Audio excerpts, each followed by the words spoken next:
Hello guys! Eto na, nagre-ready na, maglalaglag na ang Classico Locoy oh. Ayun na, pinalaglag na ng kapitan at yun na nga, binuhos na yung kankla ko dyan oh. Ayun, kailangan open, break, kaya hindi masyadong matagostos ang kadena. Daan-daan lang guys. Ayan na, medyo kumukurog-kurog ba ang kadena, ayan. Ayan oh. Medyo talagang alalay ang bagsak na kadena. Focus na focus si Kulokoy dyan.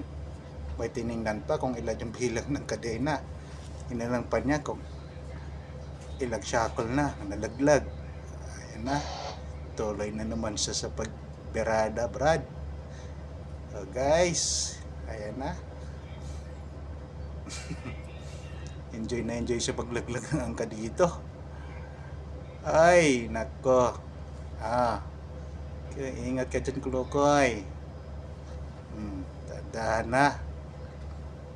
Ayun na, malapit na nga mag-apat at in-engage na niya by wins ng kanyang tirada. Sinalakpat pag isang paa para hindi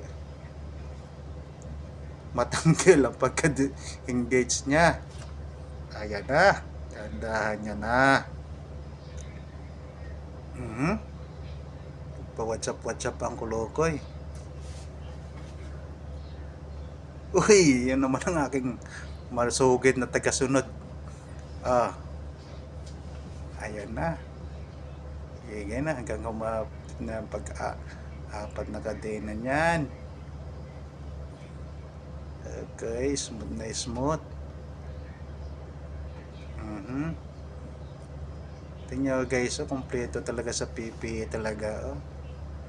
Protection dapat all.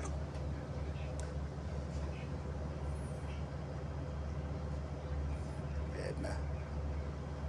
Ito nga pala sa bandang Batangas na, Santa Maria Anchorage, mga guys.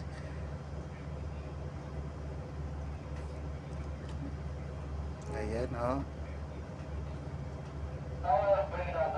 Dahan-dahan. Ayun na. Tinawag na nga. Apat na shackle na daw nalaglag sa tubig. Ayun na. Pinermis na.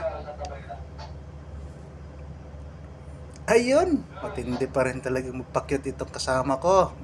Ayun ha. Nagenggeng pa.